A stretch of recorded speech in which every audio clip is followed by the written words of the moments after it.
പള്ളി നടയിൽ ഇരുന്നുകൊണ്ടാണ് ഇപ്പോൾ എല്ലാവരും ഈ കളി തുടങ്ങിയിരിക്കുന്നത് കേട്ടോ. ഇത് പരിചമുട്ട് കളിയാണ്. കുട്ടികളാണ് ആദ്യം ഇരിക്കുന്നത്. അവർ ഈ കഴിഞ്ഞ വർഷം മുതലാണ് അവർ ഈ കളി പഠിച്ച് ഇതിൽ പങ്കെടുക്കാൻ തുടങ്ങിയിരിക്കുന്നത്. അതായത് നേരത്തെ കളിച്ചുകൊണ്ടിരുന്ന ആൾക്കാരൊക്കെ ഒരുവിധം പ്രായമായി തുടങ്ങി, ചെറുപ്പക്കാരൊക്കെ പ്രായമായി തുടങ്ങിയതുകൊണ്ട് അടുത്ത തലമുറയിലേക്ക് ഈ കളി പഠിപ്പിച്ച് പകർന്നിരിക്കുകയാണ് കേട്ടോ. അപ്പോൾ ഇത് രൂപം കൊണ്ട് വെച്ച ശേഷം പള്ളിയുടെ നടയിൽ ഇരുന്നുകൊണ്ട്, പള്ളിമുറ്റത്ത് പള്ളി നടയിൽ ഇരുന്നുകൊണ്ട് ഉള്ള കളിയാണിത്. ഇതിന് ശേഷം പള്ളിയുടെ ഗ്രൗണ്ടിലേക്ക് കുറച്ച് നീങ്ങി നിന്നിട്ട് നിന്ന് കളിക്കുന്നുണ്ട് കേട്ടോ.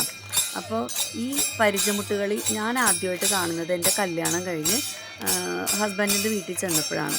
അവിടെ വീടിനടുത്ത് തന്നെ ഒരു കുരിശുപള്ളിയുണ്ട്, വിശുദ്ധ യാക്കോബ് ശ്ലീഹായുടെ. ആ കുരിശുപള്ളിയുടെ വാർഷിക ദിനത്തിലാണ് ഈ പരിചമുട്ട് കളി നടത്താറ്. അപ്പോൾ മുണ്ടംവേലി പള്ളിയിലാണ് ഞാൻ ആദ്യമായിട്ട് ഈ പരിചമുട്ട് കളി കാണുന്നത്. പള്ളിയുടെ വലിയ പെരുന്നാളിലും ഇതുപോലെ ഓരോ ഒത്തിരി കുരിശുപള്ളികളുണ്ട് ഈ പള്ളിക്ക്. അപ്പോൾ ഒത്തിരി ഏരിയയുള്ള പള്ളിയാണ്. അപ്പോൾ അതുകൊണ്ട് ഈ പള്ളിയുടെ കുരിശുപള്ളികളിലെ വണക്കത്തിന് ശേഷം, അതായത് ചെറിയ പെരുന്നാളുകൾക്ക് ശേഷം ഈ പരിചമുട്ട് കളിയോടുകൂടിയാണ് വിശുദ്ധൻ്റെ രൂപം പള്ളിയിലേക്ക് കൊണ്ടുവന്ന് വയ്ക്കാറ്. അപ്പോൾ ഈ ഒരു പരിചമുട്ട് കളി നിങ്ങൾക്കെല്ലാവർക്കും കാണിച്ചു തരികയാണ്. ആരെല്ലാം കണ്ടിട്ടുണ്ട്, ആർക്കെല്ലാം അറിയാമെന്നൊന്നും എനിക്കറിയില്ല. എങ്കിലും ഇത് ഒരു എന്താ പറയുക, ഒരു പുരാതനമായിട്ടുള്ളൊരു കലാരൂപമാണ്. ഓരോ തലമുറയായിട്ട് പകർന്നുകൊണ്ടിരിക്കുന്നതാണ്. അപ്പോൾ ഇത് നമ്മുടെ കേരളത്തിൻ്റേതായിട്ടുള്ള ഒരു കലാരൂപം തന്നെയാണല്ലോ. അപ്പോൾ അതുകൊണ്ടാണ് ഞാൻ എല്ലാവരുമായിട്ട് പങ്കുവയ്ക്കുന്നത്. താല്പര്യമുള്ളവർ മുഴുവനായിട്ടും കണ്ടു നോക്കുക, അഭിപ്രായം പറയുക. മൈക്കൊന്നും ഉപയോഗിക്കാതെ വായ്ത്താളമായിട്ടാണ് ഈ പാട്ട് പാടുന്നത് കേട്ടോ. അതുപോലെ ഈ കളിക്ക് പരിചയും വാളും പരിചയും കൂടി ഉപയോഗിക്കുന്നുണ്ട്. അതുപോലെ ചേങ്ങിലത്താളം, ഇലത്താളം എന്ന് പറയും, ചേങ്ങിലത്താളം എന്ന് പറയും, അതും കൂടെ ഉപയോഗിച്ചുകൊണ്ടാണ് ഈ പരിചമുട്ട് കളി അവതരിപ്പിക്കുന്നത്. അപ്പോൾ ഇത് കളി പഠിക്കുന്ന ഓരോ കുട്ടികളും ആ പാട്ടും കൂടെ ആ താളത്തിനൊപ്പിച്ച് പാടുന്നുണ്ട്.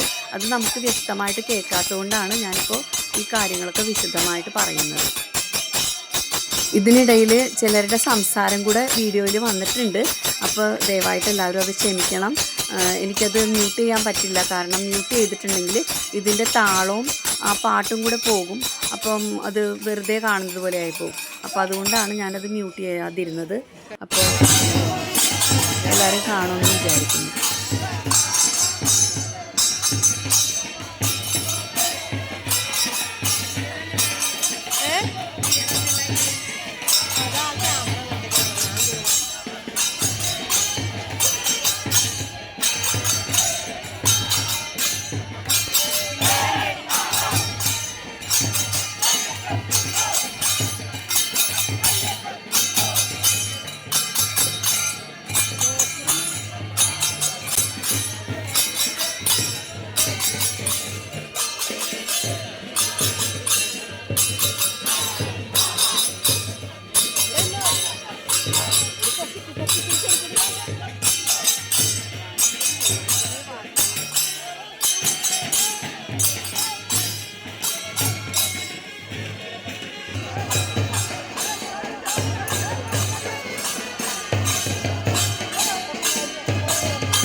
ദേവി പോലുള്ള മുടിനെ കണ്ട ദേവി ഇവിടെ നിങ്ങളെ തന്നെ ആ കണ്ണട ചെടിപ്പുറത്ത് അപ്പുറത്തേക്കണം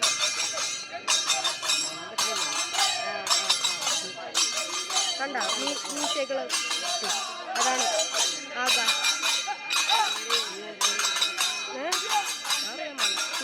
സുജാമത്തിനോട് ഒരു